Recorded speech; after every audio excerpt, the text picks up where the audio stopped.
Happy Friday. So I'm done with that area, so I will put another mat.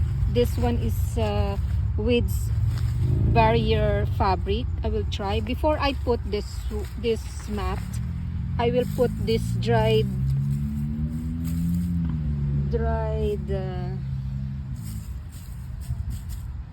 grass. Then I will put this mat.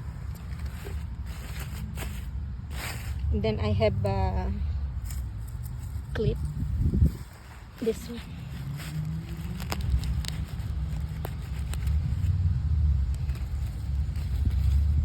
Yeah.